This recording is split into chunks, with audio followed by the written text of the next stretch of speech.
السلام علیکم ورحمۃ اللہ وبرکاتہ۔ اعوذ باللہ من الشیطان الرجیم، بسم اللہ الرحمن الرحیم۔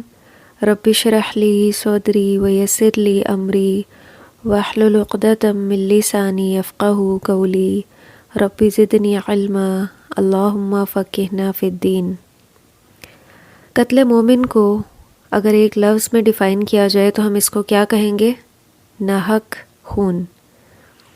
تو اس سرزمین پر جو سب سے پہلا قتل ہوا تھا وہ بھی قتل ناحق تھا۔ حابیل اور قابیل حضرت آدم علیہ السلام کی اولاد میں سے تھے، اور یہ جو قتل ہوا تھا زمین پر سب سے پہلا قتل، یہ قتل ناحق تھا، اور یہ گناہ کبیرہ ہے۔ قرآن اور احادیث سے معلوم ہوتا ہے کہ مومن کو قتل کرنا ان گناہوں میں سے ایک ہے جو کبیرہ گناہ کہلاتے ہیں۔ حقوق اللہ میں خلل ڈالنے والا پہلا جرم شرک ہے، اور حقوق العباد میں خلل ڈالنے والا سب سے بڑا جرم قتل مومن ہے۔ خالق اور جان کی حرمت ناحق قتل پر، یہاں پہ ناحق قتل کی بات ہو رہی ہے، قصدن یعنی کسی کو جان بوجھ کے قتل کرنا، قتل خطا کی بات نہیں ہو رہی۔ ایک ماں اپنے فرما بردار اور پیارے بچے کو ذرا سی تکلیف میں بھی نہیں دیکھ سکتی۔ جو بچہ والدین کا فرما بردار ہوتا ہے نا، تو اس بچے سے باقی بچوں کی نسبت زیادہ پیار ہوتا ہے، اس کی طرف زیادہ رجحان ہو جاتا ہے، تو اس کی ذرا سی تکلیف بھی برداشت نہیں ہوتی۔ تو اللہ سبحانہ و تعالیٰ تو اپنے بندوں سے کتنا پیار کرتے ہیں، 70 ماؤں سے بھی زیادہ پیار کرنے والے ہیں۔ تو بھلا وہ اپنی تخلیق کی ہوئی اس جان کو ناحق قتل ہوتے ہوئے کیسے دیکھ سکتے ہیں؟ اور جان بھی وہ جو اس کی فرما بردار ہو، مومن ہو، اس پر ایمان لا چکی ہو۔ تو در حقیقت ایسا کرنے والا، یعنی قصدن کسی کو جان بوجھ کر کسی کو قتل کرنے والا، اللہ رب العزت کے غضب کو بھڑکاتا ہے اور اس کی طرف سے سخت ترین سزا کا مستحق ٹھہرتا ہے، جیسا کہ سورۃ النساء آیت 93 میں بھی اللہ سبحانہ وتعالیٰ کیا فرماتے ہیں؟ وَمَن يَقْتُلْ مُؤْمِنًا مُتَعَمِّدًا فَجَزَاؤُهُ جَهَنَّمُ خَالِدًا فِيهَا وَغَضِبَ اللَّهُ عَلَيْهِ وَلَعَنَهُ وَأَعَدَّ لَهُ عَذَابًا عَظِيمًا۔ اور جس نے کسی مومن کو جان بوجھ کر قتل کیا تو اس کی سزا جہنم ہے، جس میں وہ ہمیشہ رہے گا، اس پر اللہ کا غضب اور لعنت ہے، اور اللہ نے اس کے لیے بڑا عذاب تیار کر رکھا ہے۔ یہاں پر قصاص یا دیت کی بات نہیں ہو رہی، یہاں پر صرف اس کے گناہ اور وعید کا ذکر ہے۔ تو اللہ سبحانہ و تعالیٰ اس آیت میں کسی مومن کو جان بوجھ کر قتل کرنے کی کیا سزا بتا رہے ہیں کہ اس کی سزا جہنم ہے، جس میں وہ ہمیشہ رہے گا، اور اس پر اللہ کا غضب ہے، لعنت، اور اس کے لیے بڑا عذاب تیار کر رکھا ہے۔ اتنی سخت سزائیں یکجا ذکر کرنے سے کس بات کا اندازہ ہو رہا ہے؟ اس گناہ کی شدت کا اندازہ ہو رہا ہے، اور بظاہر یہی سمجھ میں آتا ہے کہ مومن کو قصدن قتل کرنے والا ابدی جہنمی ہے، اور اس کی توبہ بھی قبول نہیں ہے۔ توبہ کے قبول ہونے کی کیا شرط ہے؟ کہ اس پر حد نافذ کی جائے، اس کے بعد اس کی توبہ قبول ہے۔ ابن عباس رضی اللہ عنہ کا بھی یہی رجحان ہے، مگر اکثر سلف اس کی توبہ قبول ہونے کے قائل ہیں، کیونکہ شرک باللہ سے بڑا کوئی گناہ نہیں ہے۔ وہ توبہ سے معاف ہو سکتا ہے تو یہ بھی معاف ہو سکتا ہے۔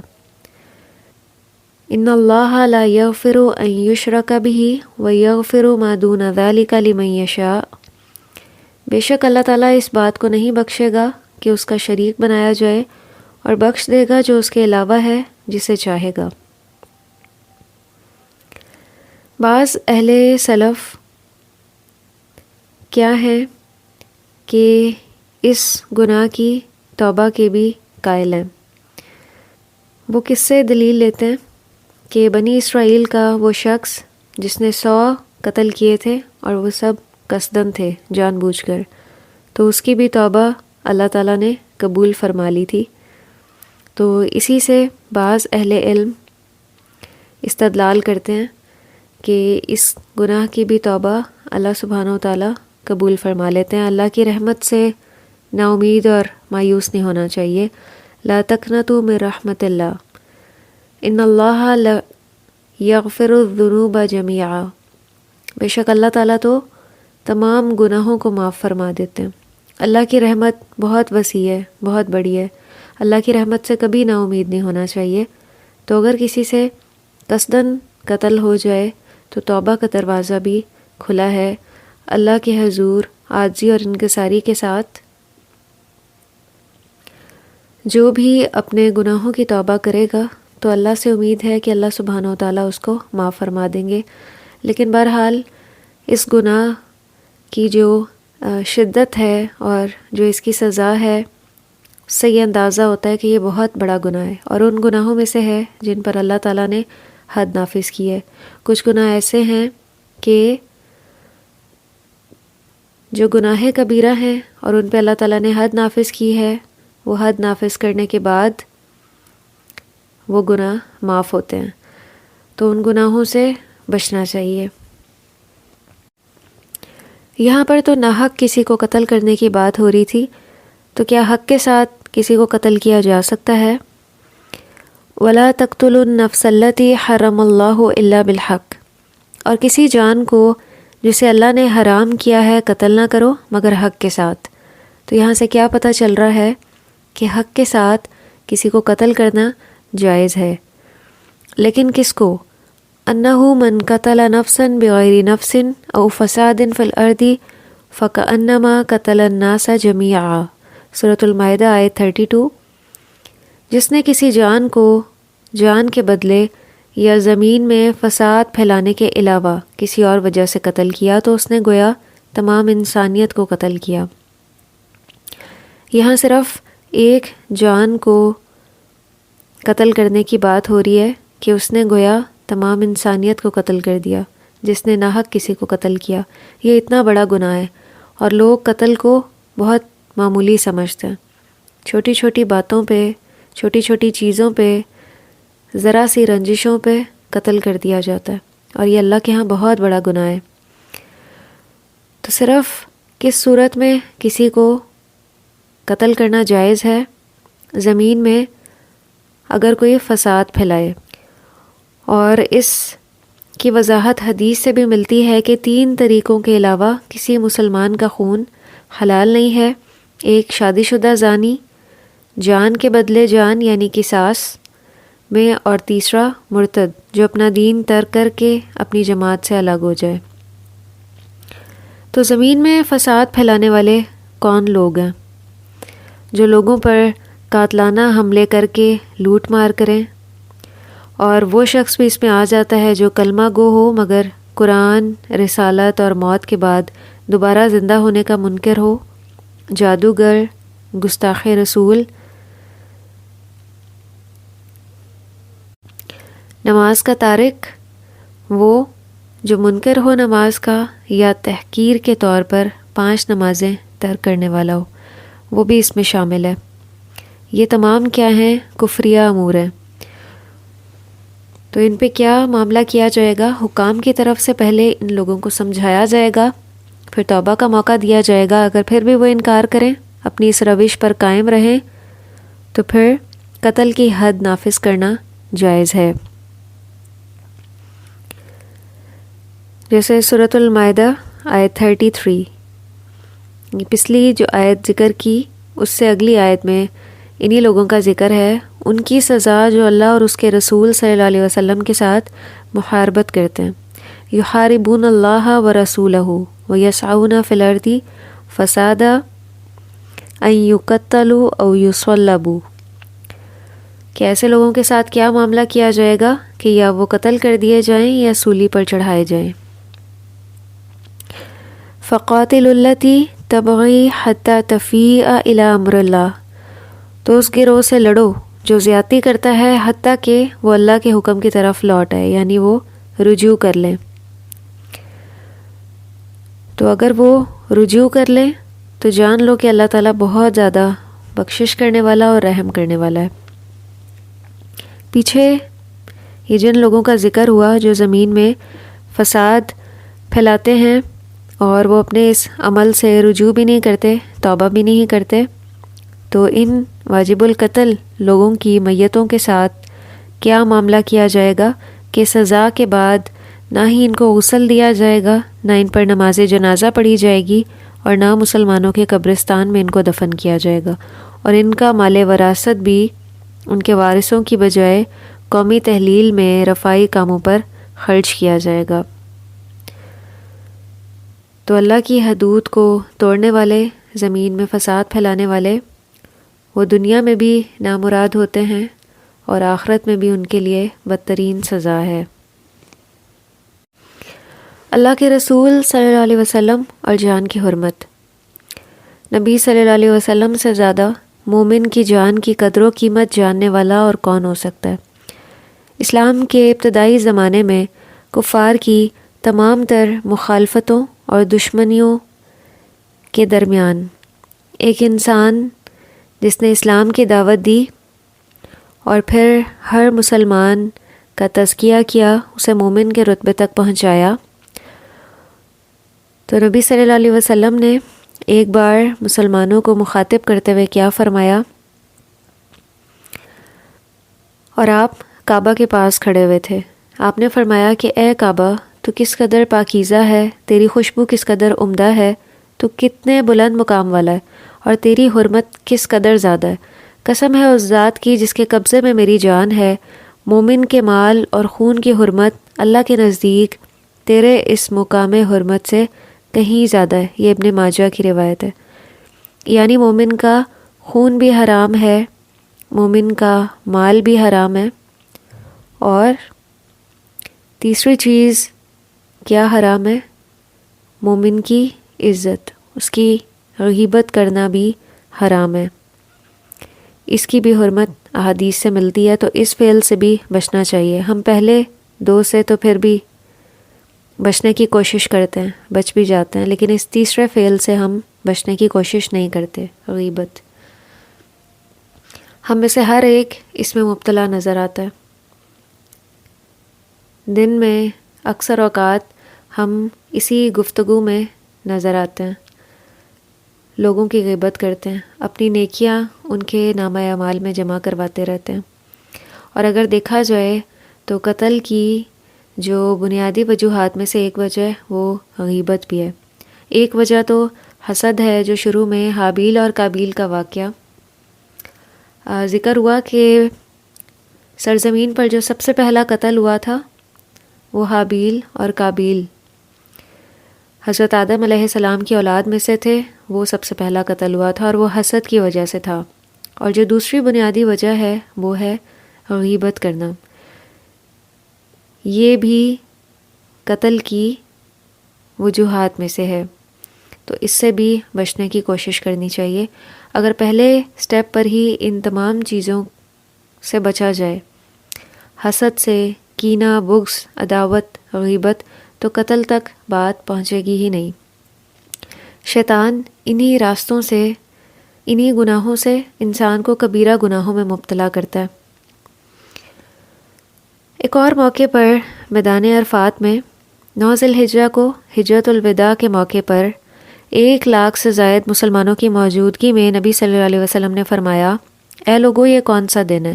لوگوں نے عرض کیا، حرمت والا دن۔ آپ صلی اللہ علیہ وسلم نے فرمایا، یہ کون سا شہر ہے؟ عرض کیا گیا کہ حرمت والا شہر۔ پھر پوچھا، یہ کون سا مہینہ ہے؟ بتایا گیا کہ حرمت والا مہینہ۔ اس پر آپ صلی اللہ علیہ وسلم نے ایک تاریخی جملہ ارشاد فرمایا کہ یقیناً تمہارا خون، تمہارے مال اور تمہاری عزتیں تم پر آپس میں اسی طرح حرام ہیں جیسے اس دن کی حرمت تمہارے اس شہر کی حدود میں اور اس مقدس ماہ کے دوران۔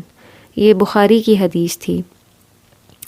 اور یہاں پہ کیا ذکر ہے کہ مومن کی عزت بھی حرام ہے، کہ اس کے بارے میں ناحق کوئی فعل کیا جائے، جیسے یہی ایک جو ذکر کیا گیا کہ غیبت کرنا۔ اور ہم میں سے ہر ایک اس میں مبتلا نظر آتا ہے، اور جو اس فعل میں مبتلا ہو وہ کبھی اللہ کی محبت نہیں پا سکتا، اس کو اللہ کی محبت نصیب نہیں ہو سکتی۔ تو اللہ سے دعا ہے کہ اللہ تعالی ہمیں اس سے بچنے کی توفیق عطا فرمائے۔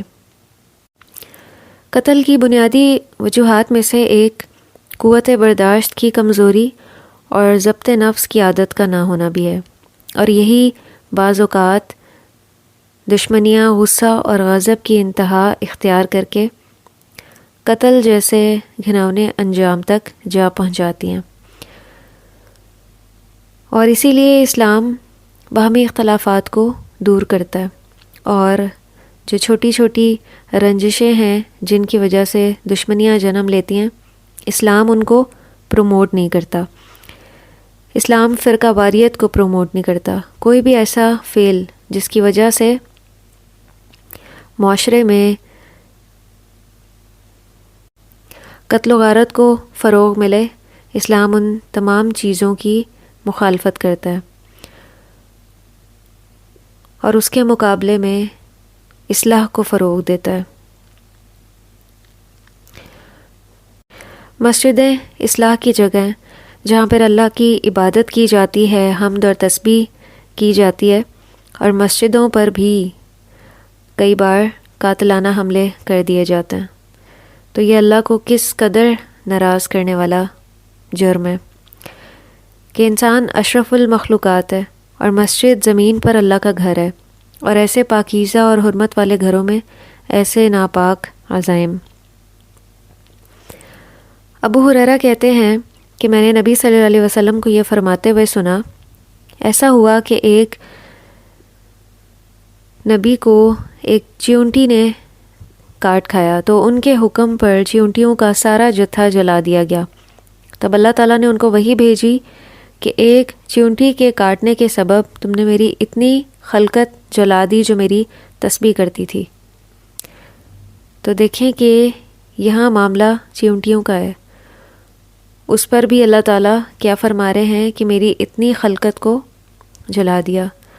تو کہاں یہ کہ مسجدوں میں مومنوں پر قاتلانہ حملے کر کے ان کو قتل کر دیا جائے، یہ اللہ کے غضب کو، غصے کو کس قدر بھڑکاتا ہوگا یہ عمل۔ قتل کتنا تباہ کن گناہ ہے، اس کا اندازہ ایک حدیث سے ہوتا ہے کہ 7 قسم کے تباہ کن گناہوں سے دور رہو۔ پوچھا گیا یا رسول اللہ صلی اللہ علیہ وسلم وہ کون سے ہیں؟ تو آپ نے فرمایا ان میں سب سے پہلا گناہ اللہ کے ساتھ شرک کرنا، جادو کرنا، ناحق کسی جان کو قتل کرنا جسے اللہ نے حرام ٹھہرایا ہو، یتیم کا مال کھانا، سود کھانا، دوران جہاد جان بچا کر بھاگنا، اور سیدھی سادھی اور پاک دامن مومن عورتوں پر تہمت لگانا۔ اور ایک اور موقع پر آپ نے فرمایا کہ ایک مسلمان کے ناحق قتل کے مقابلے میں پوری دنیا کا تباہ و برباد ہو جانا اللہ تعالیٰ کے نزدیک زیادہ معمولی بات ہے۔ یہ ترمذی کی حدیث تھی۔ تو قتل کے معاملے میں کیا ہے؟ اللہ کی فرما برداری کا تقاضا یہ ہے کہ معاملہ خواہ کتنا ہی سنگین کیوں نہ ہو، کبھی بھی قانون کو اپنے ہاتھ میں نہ لیا جائے۔ مثلاً ایک مرد کا اپنی بیوی، بہن، بیٹی یا بہو وغیرہ کو کسی غیر کے ساتھ قابل اعتراض حالت میں دیکھنا یہ بہت ہی غضبناک ہو سکتا ہے، مگر اس موقع پر بھی کیا حکم ملتا ہے وہ ہمیں اس حدیث سے پتہ چلتا ہے کہ ایک صحابی رسول صلی اللہ علیہ وسلم نے عرض کیا کہ یا رسول اللہ، اگر میں اپنی بیوی کو کسی غیر مرد کے ساتھ ناجائز حالت میں دیکھوں تو اس وقت تک اسے کچھ نہ کہوں جب تک 4 گواہ نہ لے آؤں۔ اس نے یہ سوال پوچھا تو آپ نے ارشاد فرمایا کہ ہاں۔ تو وہ صحابی کہنے لگے ہرگز نہیں، اس ذات کی قسم جس نے آپ کو حق کے ساتھ بھیجا ہے، میں تو گواہ لانے سے پہلے ہی اسے فوراً تلوار سے قتل کر دوں گا۔ تو نبی صلی اللہ علیہ وسلم نے فرمایا کہ سنو تمہارا سردار کیا کہہ رہا ہے۔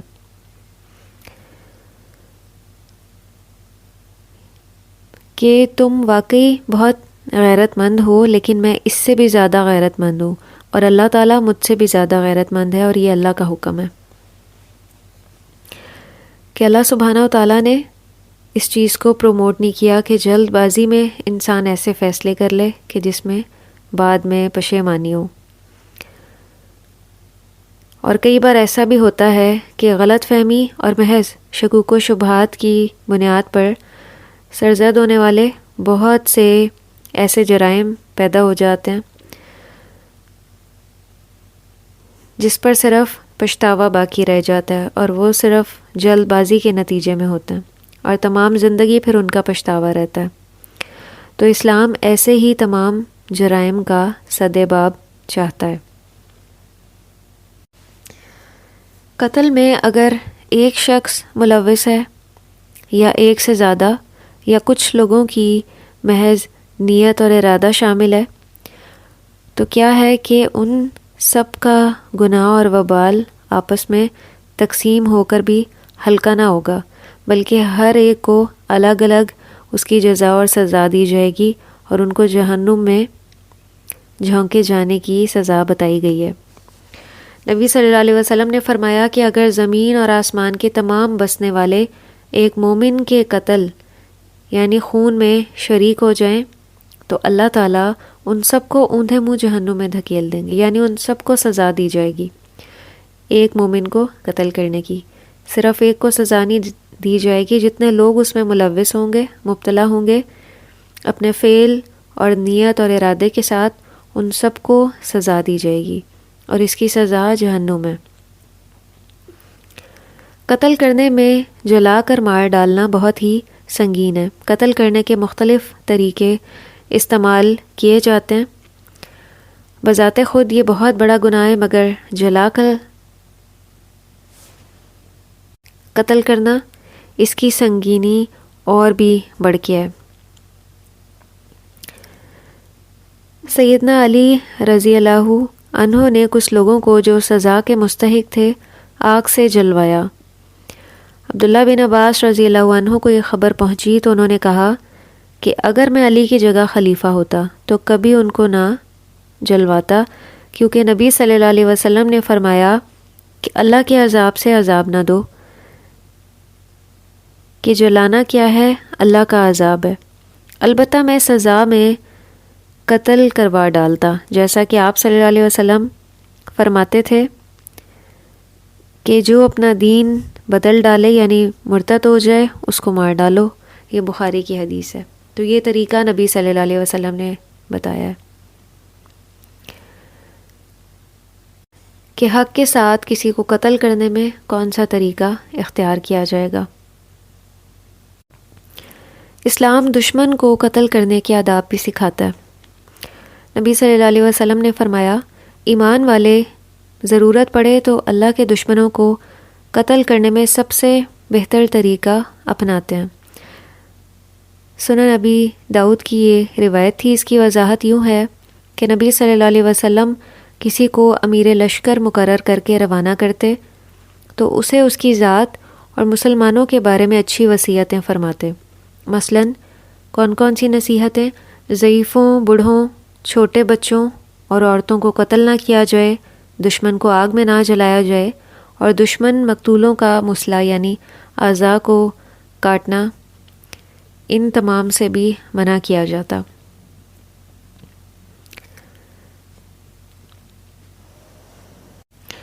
اللہ کی عدالت میں روز قیامت جو سب سے پہلا مقدمہ پیش کیا جائے گا، اس کے بارے میں ایک حدیث ملتی ہے کہ قیامت کے دن سب سے پہلا فیصلہ جو لوگوں کے مابین معاملات کے بارے میں ہوگا وہ خون کے بارے میں ہوگا۔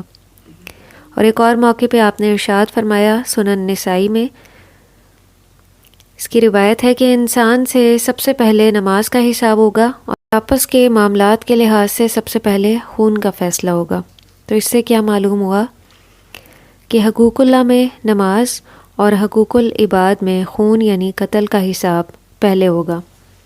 ہمارے معاشرے میں اگر کسی کو قتل کر دیا جائے تو خاندان کا ایک فرد چلے جانے سے دوسرے تمام اہل خانہ، قرابت دار، کفالت اور تحفظ اور بے شمار دوسری محرومیوں کا شکار ہو جاتے ہیں۔ اور پھر بات صرف ایک خاندان تک نہیں رہتی۔ اگر مقتول کے رشتہ دار معاف نہ کریں تو قصاص یعنی جان کے بدلے جان لینے میں دوسرا خاندان بھی انہی محرومیوں اور مشکلات کا شکار ہو سکتا ہے۔ اور یوں ایک انسان کے ظلم کی وجہ سے بہت سے انسانوں کو یہ آزمائش جھیلنی پڑتی ہے، اور انسانوں کے بعض گروہوں اور بستیوں میں تو یہ سلسلہ پھر صدیوں تک نسل در نسل جاری رہتا ہے، قتل و غارت کا سلسلہ۔ اور اسلام سے پہلے بھی کیا ہے، یہی ساری سچویشن تھی کہ نسلوں تک وہ چھوٹی سی جو بات شروع ہوتی تھی وہ نسلوں تک جاری رہتی تھی، اور قتل و غارت کے اس فعل میں کئی نسلیں تباہ و برباد ہو کے رہ جاتی۔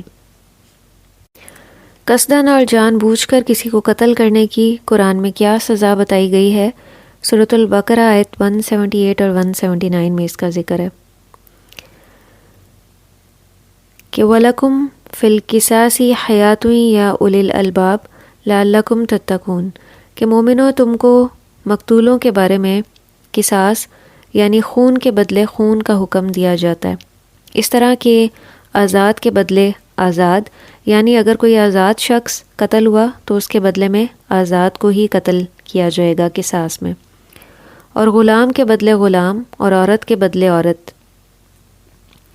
اور جس کسی کو اس کے بھائی کی طرف سے کچھ معافی دے دی جائے اسے بھلائی کی اتباع کرنی چاہیے اور آسانی کے ساتھ دیت ادا کرنی چاہیے، تمہارے رب کی طرف سے یہ تخفیف اور رحمت ہے۔ اس کے بعد بھی جو سرکشی کرے اسے دردناک عذاب ہوگا، اور عقل مندو قصاص میں تمہارے لیے زندگی ہے۔ کیا زندگی ہے کہ اس کے باعث تم قتل ناحق سے رک جاؤ گے، کہ اگر قصاص لے لیا جائے یعنی جان کے بدلے جان کو قتل کر دیا جائے تو بہت سے لوگ اس فعل سے رک جاتے ہیں، ناحق قتل کرنے سے۔ قتل خطا کے لیے خون بہا اور کفارہ کیا ہے؟